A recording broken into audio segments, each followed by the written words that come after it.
끊임없이 압출과 약을 복용해도 재발하는 여드름. 그런데 문제는 한 달에 한 번씩은 맞아야 효과가 이렇게 지속된다는 건데요. 이 피부를 회복시키거나 재생시킬 때 굉장히 탁월합니다. 혹시 약국에 가셨을 때 보이면 무조건 사놓아도 좋을 것 같습니다. 약사님 말 듣고 약국으로 이제 말씀하신 약들을 사러 가면은 품절된 약들이 너무 많아가지고 살 수가 없어요. 그래서 이제 겨우 대기까지 걸어가지고 샀는데 막 이제 헷갈리는 거예요. 뭘 어떻게 써야 할지 모르겠고 그래가지고 안 쓰고 있는 것도 그대로 있는 것도 되게 많거든요. 저도 누가 좋다고 해서 사긴 샀는데 활용하지 못하고 버리는 경우가 종종 있는데요. 오늘은 어떤 약국 피부템이든 10,000% 잘 쓸 수 있는 활용법을 공개하도록 하겠습니다. 영상으로 말씀드리는 제품들은 지금까지 제가 말씀드린 약국템 중 꾸준히 써오는 제품들 위주로 구성을 했고요. 이 중에는 아직도 품절 중이라 구하기 힘든 제품들도 있으니까요. 혹시 약국에 가셨을 때 보이면 무조건 사놓아도 좋을 것 같습니다. 첫 번째, 바르는 피디알렌 리주비넥스 크림입니다. 요즘 진짜 핫한 제품이죠. 제가 오늘도 사실 제품을 가져오려고 했는데 이게 품절이라 가져오지 못했어요. 처음에 리주비넥스를 바르게 된 계기가 있는데요. 하루는 제가 딸 약국에서 근무를 하고 있는데 리주비넥스, 그러니까 파마 리서치 제약회사 직원이 온 거예요. 그러면서 이제 이 리주비넥스가 되게 좋은 성분이니까 많이 권해달라고 이제 저희한테 말을 하는데, 제가 그때 즈음에 이제 리주란 그 주사를 맞은 직후였거든요, 마치. 근데 이제 그 성분을 보니까 이게 피디알렌, 그러니까 리주란 성분하고 똑같은 성분이 그 안에 들어가 있는 거예요. 그래서 제가 생각했던 게, 이거를 피부에 좀 도포해보면 좋지 않을까? 이렇게 생각을 해서 제가 한 달 동안 시범적으로 이제 얼굴에 도포를 해보고 효과가 좀 너무 좋은 바람에 제가 이제 영상으로 사실은 찍게 된 겁니다. 네. 피디알렌은 생물의 생식기관에서 채취한 DNA예요. 이 DNA 조각들을 피부 위에다 바르는 거기 때문에 우리 인체와 비슷한 조직들로 이루어진 게 중요하겠죠. 그래서 흡수도 좀 잘 되고 안에 들어가면 기능도 할 테니까요. 지금까지는 연어의 정수에서 뽑은 것이 가장 뛰어나다 라고 밝힌 논문들이 많습니다. 그럼 피디알렌은 어떤 효과가 있을까요? 이와 관련된 논문을 가져와 봤습니다. 제목부터 피부 노화 방지제라고 적혀 있습니다. 아데노신 A2A 수용체와 결합해 콜라겐 합성을 증가시키고 피부 탄력을 개선하는 데 중요한 역할을 한다고 설명합니다. 그런데 약사님, PDRN을 이제 피부에 바른다고 흡수가 될까요? 이 논문에 그에 대한 내용이 같이 들어있는데요. 이 폴리뉴클레오타이드는 섬유아세포의 성장과 활동을 촉진합니다.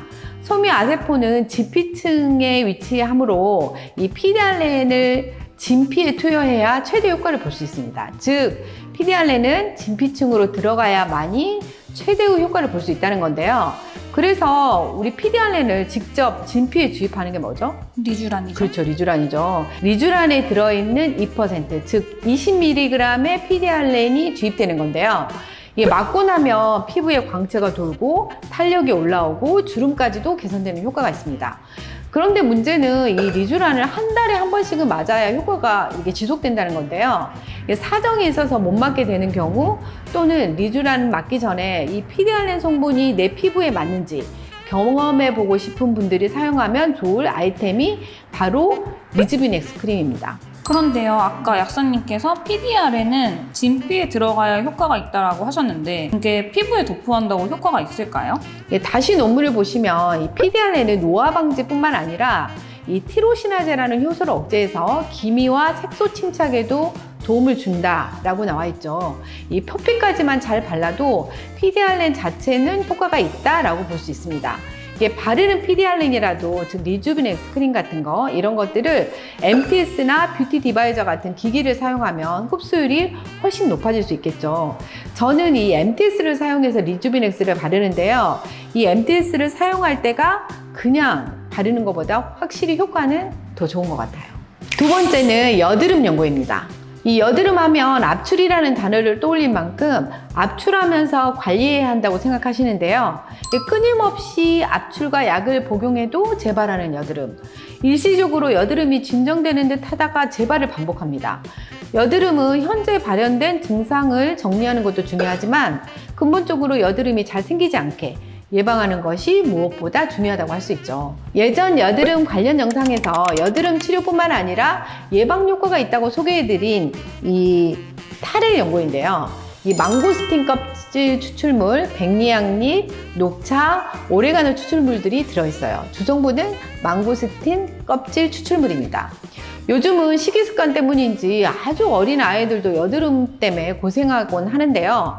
이런 어린이들이나 임산부도 안심하고 쓸 수 있는 연고입니다. 탈의 크림의 주성분인 망고스틴의 여드름 치료 효과에 대한 관련 논문을 한번 보겠습니다. 18세에서 40세 연령층 환자가 이중맹고법으로, 이 이중맹고법이라는 거는 본인이 실험군이었는지 대조군이었는지 알 수 없게 실험되는 방식을 말하는데요. 이 실험에 참여를 했어요. 각 환자가 얼굴에 한쪽에는 망고스틴 추출물을, 다른 한쪽에는 1% 클리나마이신, 이 여드름에 쓰는 항생제거든요. 이거를 12주 동안 바르는 치료를 받았습니다. 양쪽 다 치료 효과는 유의미했지만 망고스틴이 더 효과적이고 부작용이 적다는 긍정적인 평가를 받아 망고스틴 추출물의 항염 효과와 안정성이 입증되었습니다. 다음은 탈의 크림의 주성분인 망고스틴의 여드름 예방 효과, 제가 중요하다고 말씀드렸죠. 예방 효과에 대한 논문인데요.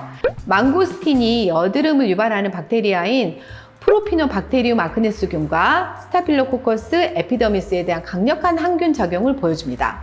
또한 염증 유발 물질을 억제하는 데 효과적이어서 여드름 발생을 줄일 수 있는 잠재력을 가지고 있다라고 나와 있고, 이 연구는 망고스틴이 천연 여드름 예방제로서 유망한 성분임을 시사하고 있습니다. 이 탈의 크림은 사용법이 아주 중요한데요. 이 방법을 지키지 않으면 효과를 아예 못 보실 수 있어요. 탈일은 이 유효 성분이 피부에 잘 흡수되도록 캡슐화되어 있습니다.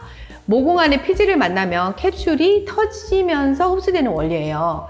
그런데 탈일과 이 화장품을 같이 바르게 되면 어떻게 될까요? 이 화장품 안에 지용성 성분을 먼저 만나게 돼서 캡슐이 모공 안으로 들어가기도 전에 미리 터져버립니다. 그래서 꼭 탈일을 바른 후 5분 정도 기다리셨다 화장품을 바르셔야 합니다. 근데 얼굴이 너무 건조해가지고 그런 분들도 있잖아요. 그러면 이제 혹시 이제 막 수분크림을 먼저 바르고 이렇게 탈의 크림을 바르면은 그건 안 되나요?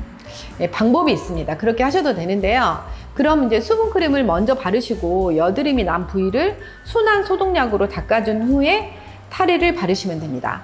한 가지 팁을 더 드리자면 바르실 때 절대 두껍게 바르실 필요가 없고 얇게 펴 바르시는 게 더 흡수가 잘 됩니다. 다음은 제가 굉장히 좋아하는 성분인데요. 바로 레티노익 엑시드입니다. 물론 처방전이 필요한 성분이긴 하지만 30대 이상은 발라보시라고 권하는 성분 중에 하나인데요. 이 레티노익 엑시드의 기능은 어마어마하게 많지만 몇 가지만 추려서 근거 자료와 함께 한번 쫙 정리해서 말씀드릴게요. 이 레티노익 엑시드는 먼저 어디에 도움이 된다고 했죠? 바로 모공입니다. 60명의 여성을 대상으로 트리티노인, 즉 레티노익 엑시드 1세대죠. 0.025%를 90일 동안 도포를 했는데 84일 만에 모공이 개선되었다라는 내용입니다. 다음은 레티노익 엑시드는 어디에 도움을 또 주죠? 주름이죠. 그렇죠. 바로 주름입니다. 이 논문은 트리티노인은 각질세포의 증식을 자극하여 표피 증식을 유발하고 콜라겐 합성과 분해 사이의 균형을 재조정해서 이 노화를 효과적으로 역전시켜 주름을 개선한다고 말하고 있습니다.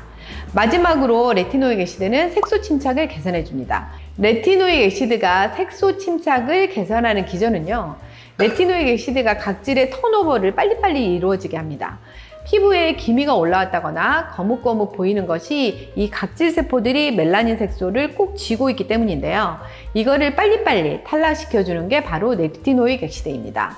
나이가 들수록 각질 탈락 주기가 길어지기 때문에 레티노익 엑시드를 발라서 피부 각질 턴오버를 좀 빠르게 돌려주는 게 중요합니다. 레티노익 엑시드는 바를 때 주의사항이 몇 가지 있다고 말씀드렸죠. 빛에 약하기 때문에 저녁에 바르세요. 그래야 효과가 좋습니다. 라고 말씀드렸죠. 다음날 아침에 꼭 세안을 하시고 자외선 차단제 바르시는 거를 잊으시면 안 됩니다.